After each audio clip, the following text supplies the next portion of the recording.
Hello, hello. I'm Morgan. I'm Tuesday, and you're listening to the Naughty Girls podcast, the show that deep dives into early 2000s pop culture. Last episode, we focused on Ashley Simpson and how 2004 was not a good year for her. And today we'll be focusing on another singer who made an impressive debut that same year. But why did she mysteriously vanish from the music industry for a while afterwards? Today, we're talking all about JoJo, an absolute queen of R&B who gave us the most iconic heartbreak anthem when she was just 13 years old. We're going to look into how her own label sabotaged her blossoming career and how she eventually made her comeback. It's a pretty crazy story. But before we get into all the details, it's time for our headlines of the week. Tuesday, if you were a 2000 celebrity on the cover of a tabloid, what would it say this week? Stuck in the past. Well, you know me, I love collecting old physical media like CDs and vinyl records, and some might say that's a very outdated hobby or that I am stuck in the past, but it's something I've always loved to do and probably will always continue to do. And so just last week, I had the pleasure of guesting on a show called the CD Collectors Podcast. It's hosted by a great guy called Alex Aubuchon, and we had a really great talk about collecting and music, and we shared all sorts of stories. So I just want to give his show a little shout out.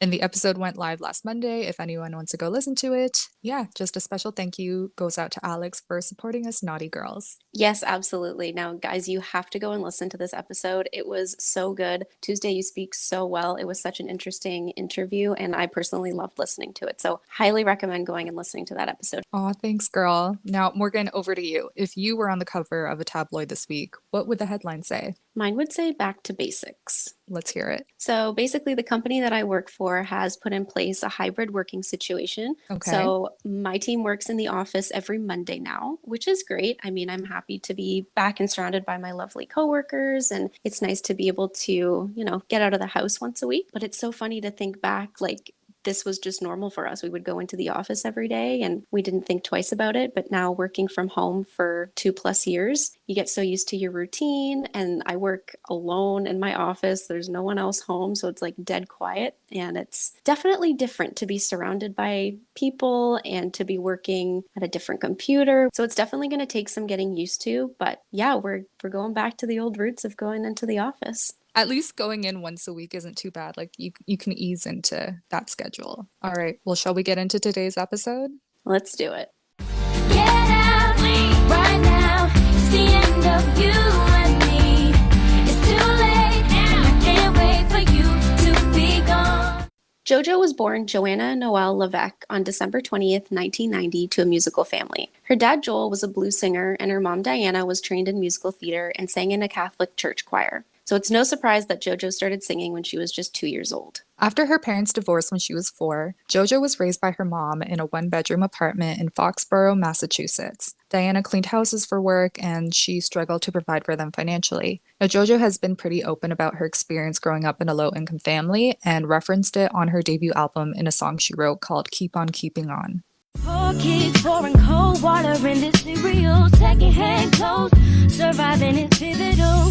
Praying to God tonight, things will get better soon. Despite the hardships, her mom made sure JoJo's life was full of amazing music. She introduced her to the soulful voices of Etta James, Whitney Houston, and Aretha Franklin. Which ultimately led to JoJo's first big break when she sang Respect by Aretha Franklin on the CBS show Kids Say the Darndest Things in 1998. So she would have been just 8 years old. It is insane to be able to do that song at any age. Seriously, covering Aretha takes a lot of chops. So following the performance, JoJo was offered a record deal, but her mom turned it down because she thought that JoJo was too young for the industry. Good job, Mama. If there's one common theme throughout our podcast, it's that you shouldn't push your kids into fame. Yes, not big supporters of child stardom here. But fun fact, JoJo got another record deal offer thanks to none other than Britney Spears. So she met Britney backstage at a concert a couple months after Britney released her 1999 single Baby One More Time, and JoJo sang for her. Now, Britney was gearing up to start a production company at the time, and she was apparently so impressed with JoJo that she told her team to sign her. Britney's lawyer gave JoJo's mom a call the next day. They turned down the offer because, again, they felt that she was too young to sign a contract. But opportunities kept coming JoJo's way, so Diana stepped up to become her daughter's manager. JoJo started appearing on talk shows, and at age 12, she performed a cover of Whitney Houston's I Believe in You and Me on the talent competition show America's Most Talented Kids. And this is when her life really changed. Her performance caught the attention of record producer Vincent Herbert, who set her up with an audition with Blackground Records. Now, this was a big deal. So, Blackground was founded by Barry Hankerson, who's the uncle of the late great singer Aaliyah. May she rest in peace. And in addition to Aaliyah, Timbaland and Toni Braxton were among the artists signed to the label. JoJo signed a 7-album contract with Blackground Records and a Family in 2003 and immediately got to working on her first album. Her lead single, Leave, Get Out, dropped on February 24th, 2004, which you heard a clip of at the top of our show. It was a total hit. Yes, every tween and teenage girl was singing it, but JoJo also greatly appealed to older listeners, and most of whom were shocked that a little 13-year-old white girl was singing with so much soul. Do you remember the music video? Of course. Okay, so actually I rewatch it at least once a year, just, for the little happy dose of nostalgia. Yes, it's such an iconic video and brings back way too many middle school memories. I remember listening to the song on repeat when my middle school quote unquote boyfriend broke up with me because I was like, yes, girl, you can be sassy and independent like JoJo. I still can't believe that she was only 13 at the time. She exudes so much confidence and maturity in the video. And back in 2015, JoJo stopped by MTV to rewatch and relive the video and was shocked at how serious she was at such a young age. And she also admitted that she wore chicken cutlets in her bra to appear older. I love that. Honestly, it is so funny how grown she seemed to me at the time because I think we were around 8 years old when that song came out. It's not like the lyrics aren't age appropriate because essentially all she's saying is, she's like hugging her pillow at night, thinking about her boyfriend, and she saw that he called another girl on his cell phone, so she's going to break up with him, right? Like typical middle school relationship drama. But I think what it came down to is how mature she looked and sounded. Oh, for sure. Well, anyway, the song was a success internationally and was certified gold, and JoJo became the youngest solo artist ever to reach #1 on the Billboard Top 40. She released her self-titled debut album a few months later in June 2004, which includes 3 songs she wrote, and it debuted at #4 on the Billboard 200. It was certified platinum in the US and also charted worldwide. I remember being on a family vacation in San Diego when her album dropped, and my friend and I saw her music video for Leave Get Out play on Nickelodeon, and then literally the next day we ran to buy her CD, and I still play my CD. Like, it's a really solid debut, let alone for a 13-year-old girl. Her voice sounds young, sure, but it's so powerful and so soulful, and you can definitely hear how her mom's influence in her music taste led her to pursuing her own lane in R&B. Now, naturally, given how quickly she rose to fame, JoJo was called into the world of acting. In 2005, she was offered the role of Hannah Montana on the Disney Channel, but she turned it down because she wanted to focus on developing her own music career instead of a character's. So this fact has always blown my mind because I can't imagine anyone other than Miley Cyrus playing Hannah Montana, right? Like, I know the role was also offered to Allison Michalka from Ally and AJ and almost went to Taylor Momsen, who played Jenny Humphrey on Gossip Girl. Yeah, I can't see it either. Miley was definitely perfect for that role. Also, given what we know about the Disney Channel and how they treat their child actors, maybe it was for the best that JoJo turned down the show. But she did go on to star in a few movies. Yes, so in 2005, she made her film debut in the movie Aquamarine as one of the main characters alongside Emma Roberts and Sarah Paxton. Such a great movie. 2 girls becoming best friends with a mermaid and discovering the meaning of love and friendship. It's so pure. It was definitely an essential for sleepovers. Yes. Then in 2006, she starred in the comedy RV as Robin Williams' daughter. And I remember asking my mom to take me to see both of these movies in theaters, actually, because I loved JoJo so much. I can't even tell you how many times my family and I have watched RV. Not only was she perfect for the role, but the movie itself is so hilarious. Oh yeah, we loved it too. Now I'm just thinking about how much I miss Robin Williams. Oh, he was Rest such in a great peace. actor. So good. Mrs. Doubtfire. Oh my gosh, maybe we need to have another episode about Mrs. Doubtfire, even though that Yes. wasn't early 2000s. I think it was like 1990 something. But Girl, let's just have a movie night and watch it. But okay, back to JoJo. So she continued to make music her main focus and came out with her sophomore album, The High Road, in 2006. It debuted at #3 on the Billboard charts and was certified gold within a month. critics praised the mature direction that this album took. And keep in mind, we're still talking about a 15-year-old here. The album's lead single, Too Little Too Late, broke the record for the biggest jump into the top 3 on the Billboard Hot 100 chart, a record that was previously held by Mariah Carey with her 2001 single, Loverboy. Now, although the album's second single, How to Touch a Girl, was well received by critics, it failed to make the charts. The album itself, and this song in particular, definitely weren't my favorite. I much preferred the first one, and I think a lot of us can agree.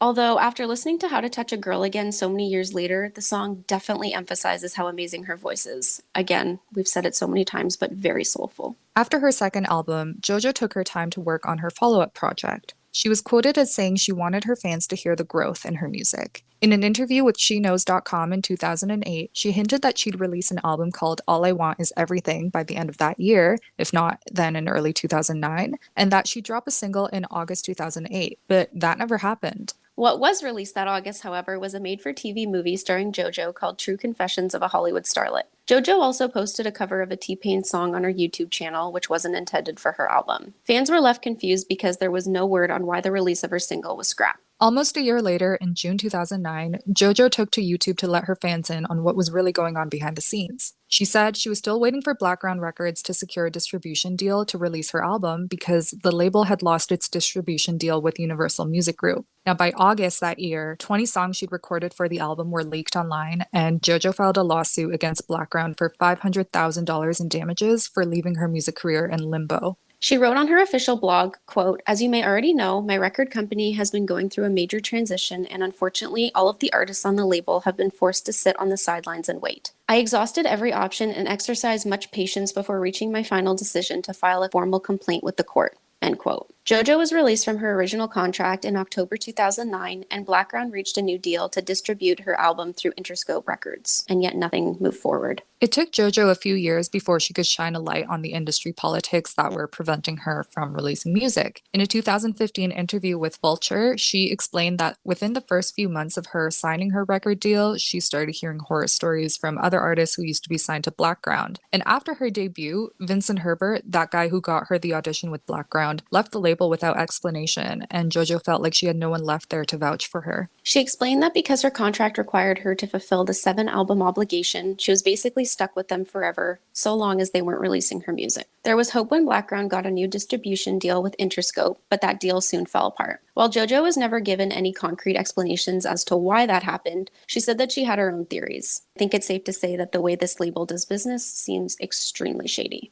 They definitely weren't in the business of helping their artists. And Timbaland even sued Blackground in 2009, claiming that they tried to blackball his career when he switched over from performing music to producing it. But after a 5-year hiatus, JoJo released a song called Disaster in 2011, and let me tell you, I loved that song and that music video. So many memories came flooding back when I watched it again. There's so much emotion behind that song. Then, after Blackground lost its distribution deal with Interscope in late 2012, JoJo started recording songs for an independently released mixtape called Agape, which was released in November that year. Agape, which means unconditional love in Greek and is also the name of her dog, was written in just 6 days and is predominantly R&B and pop. Singles include We Get By and Andre.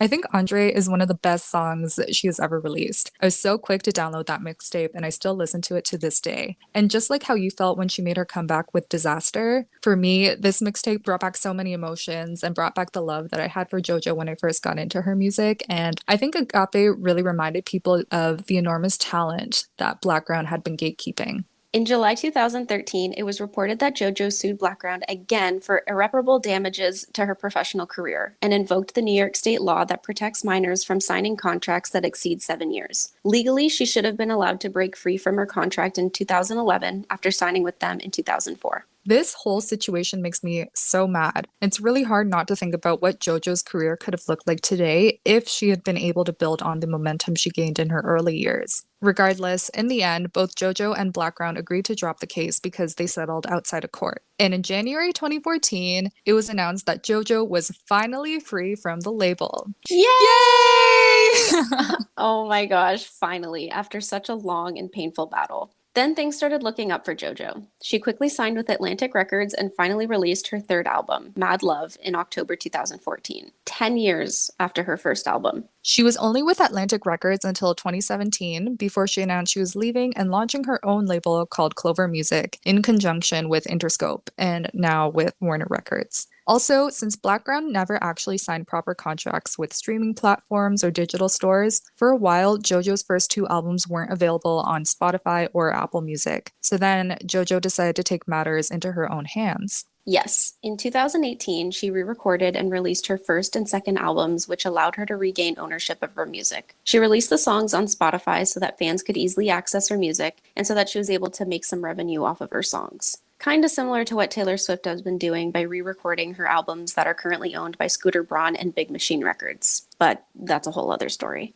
Yeah, maybe we'll have to get into that on the show at some point, especially because Taylor's first three albums dropped throughout the early 2000s. Well, anyway, thankfully, JoJo has since been thriving. She's released three more studio albums and is back to touring regularly. Her most recent tour actually just wrapped up in May. Also, Morgan, she came to our city and we missed it. I know. I'm extremely bummed that we didn't get to relive our childhood and go see her live when she was here in April. I know it was at a smaller venue and all, but they really didn't advertise it very much, which I'm surprised. I know. I only found out about it by watching a girl's Instagram stories the day of the show. And of course, it was sold out. We have to go to the next tour, though. Yes, definitely.